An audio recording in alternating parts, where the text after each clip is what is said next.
Hello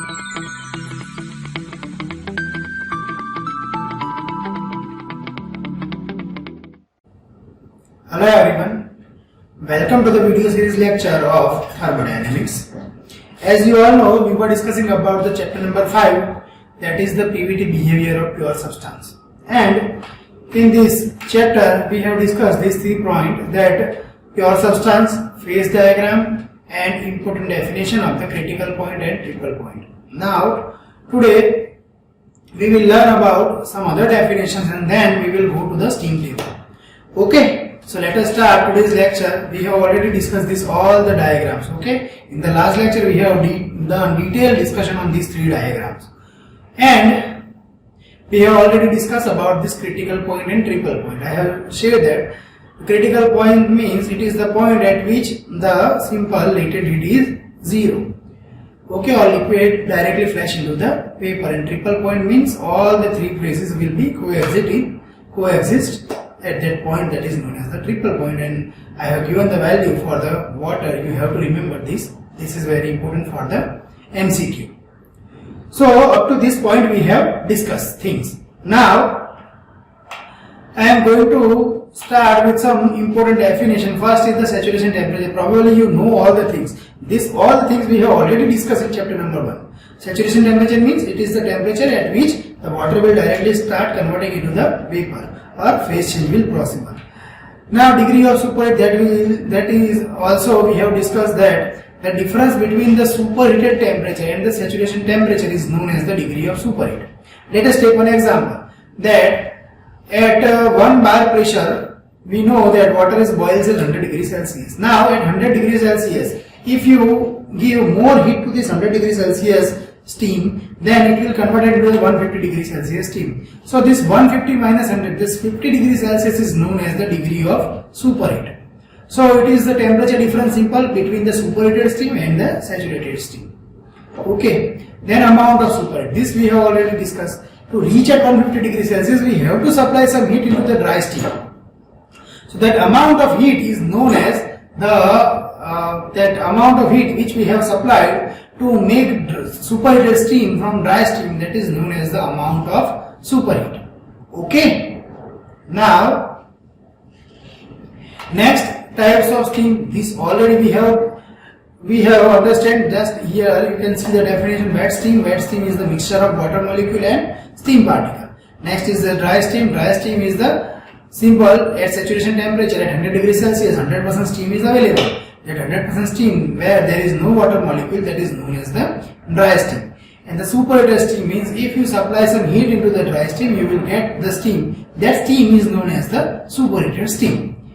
Okay. So these are the types of steam. Now this is the most important thing.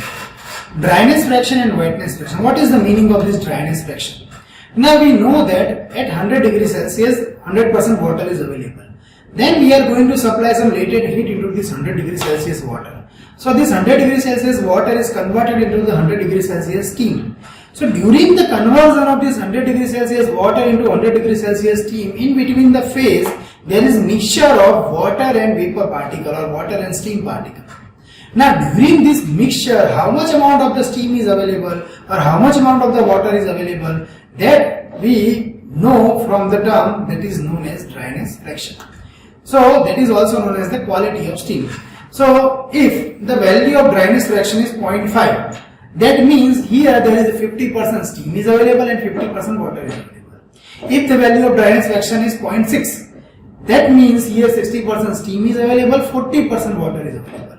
Now if the value of dryness fraction is 0.9, that means here 90% conversion is done. Means in this mixture 90% steam is available and 10% water is available. And if the value of x equals to 1, then what is the mean? That is mean the saturation condition. That means here 100% conversion is done. Means here 100% steam is made from the water. Okay. Now you have doubt that if the value of x equals to 0, then 0 means what? Here 100% water is available, there is no steam. So simple, the value of dryness fraction gives the amount of steam which is available inside the mixture.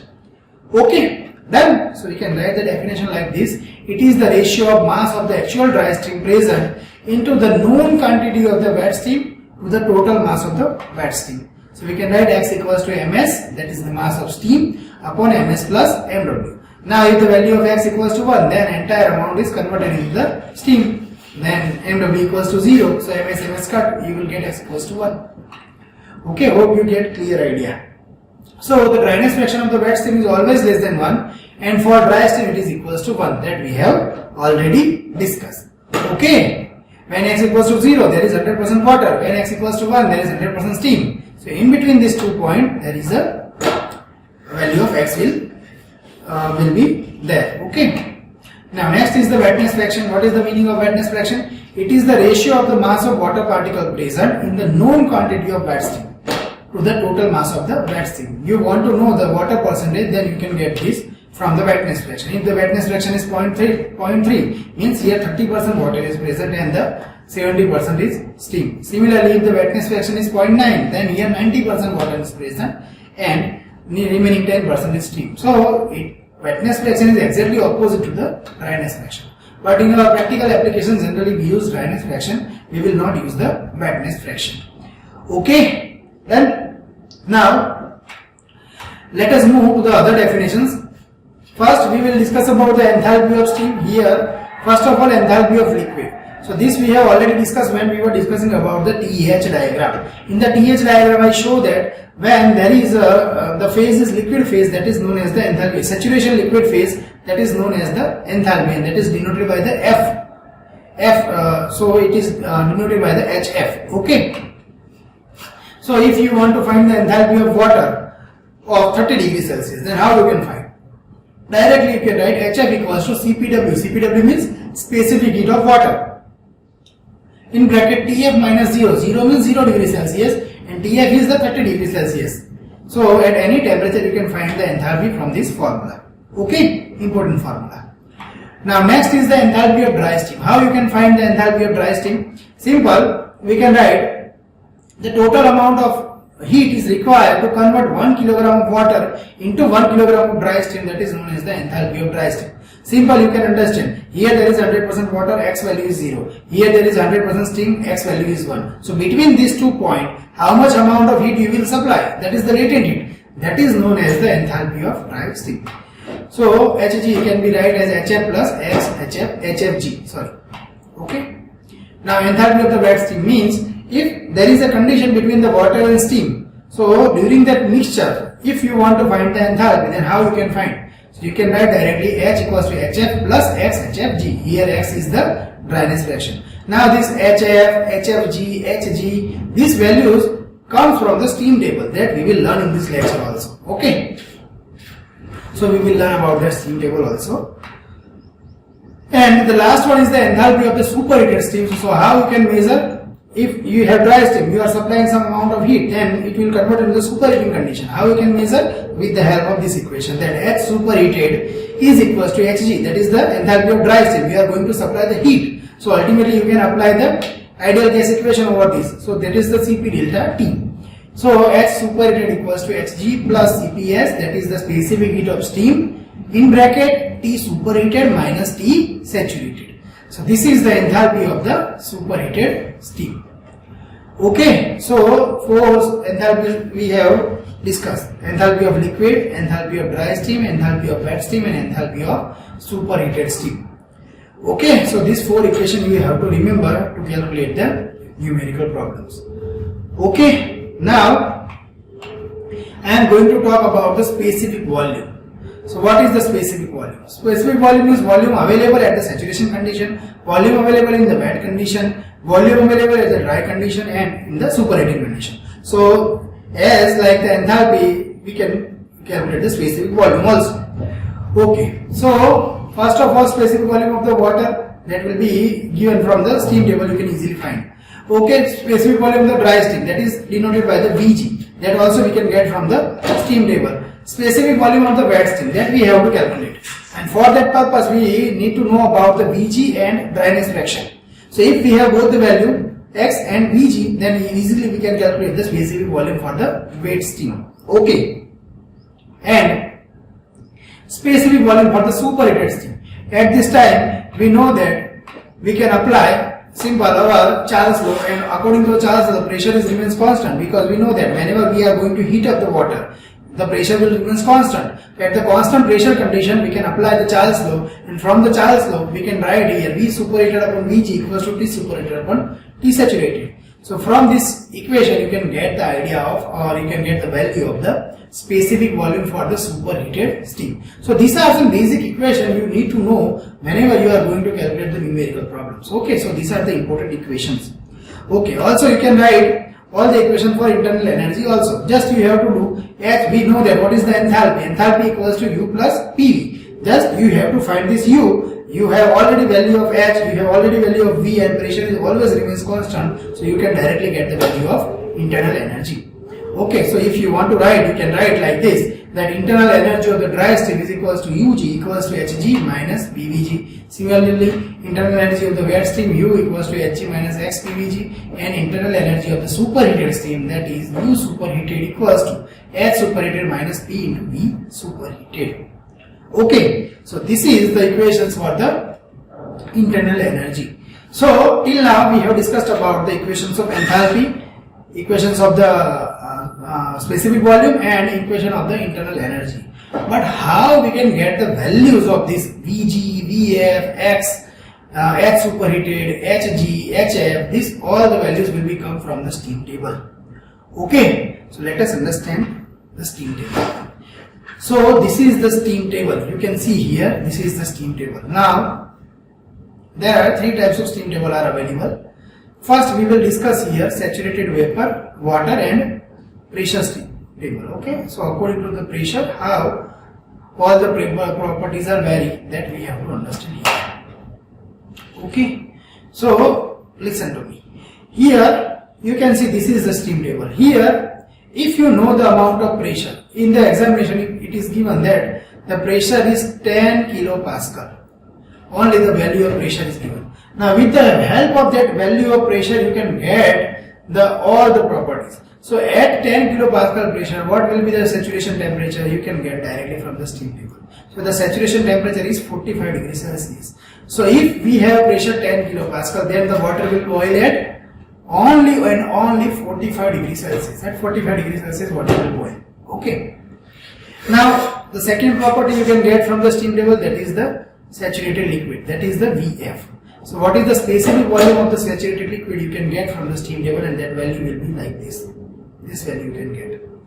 So only and only we need pressure. On the base of pressure we can get this value. Similarly, if the water is converted into the steam, then the specific volume of the gas we can find, and we all know that you can see the difference. Specific volume of the water is 0.00, but here you can see the specific volume of the vapor is 14 points, so it is 1000 times high. Okay. Now next, internal energy. Directly we can get from the steam table. The internal energy is 191.79 and 2245.4. Okay, this type of the steam table will be given in the examination, so you need not to bother about this all the value. Just you have to know the pressure, and when the pressure is known, you can get all the value. Next, that is the Ug. Okay, that is the enthalpy of internal energy of the gas. After that, you need to know about the enthalpy. What is the enthalpy? That is 191.81 at this particular pressure. Similarly, you can find the value of HFG and Hg. Okay, and in the higher semester you will learn about the concept of entropy, and you have to calculate the numericals about the entropy also. So at that time this steam table will be beneficial when you want to know the entropy value. So the entropy value also we will get from the steam table. Okay, so this is how you can read the steam table. At particular pressure all the values you can get. Okay, and from this all the value you can calculate the numerical. So we will calculate some numerical in our next lecture. So at that time you can easily understand all this value. Okay, now this is the first steam table. At this steam table the first column is of the pressure. Similarly, the other steam table is available, in which you can see here, you can see the second steam table. This is the temperature table. Okay, means what? Here the first column will be of temperature. Okay, so if you have 50 degrees Celsius temperature, then you can know at 50 degrees Celsius what is the amount of pressure. where the saturation condition is possible, that is the 12 kilopascal pressure. And at the 12 kilopascal pressure or at the 50 degree Celsius condition, what is the amount of specific volume for water? That is this. Also you can get the value of steam, specific volume of the steam. Similarly, you can get the value of enthalpy, internal energy, all this property you can get from the steam table. You can see here. Okay, so you can directly get the value. So according to the numerical, you have to use the steam table. In numerical, if the value is asked according to pressure, if the value which is given in the terms of pressure, so you can use the first steam table, that is the pressure table, and the second, if in the examination the temperature is given and based on the temperature examiner asks to calculate all the properties, then you can use this temperature table. Okay, now there is third table is also available, and that is known as the superheated table. Okay, this is the superheated table. So generally in our examination the superheated numerical will not ask, but for your understanding I can show you what you will get. Here first you have to mention the temperature. So 150 degree Celsius temperature, that is the superheating condition temperature. So at the superheating condition you will get these values. Like you can get the volume, you can get the internal energy, you can get enthalpy, you can get entropy, etc.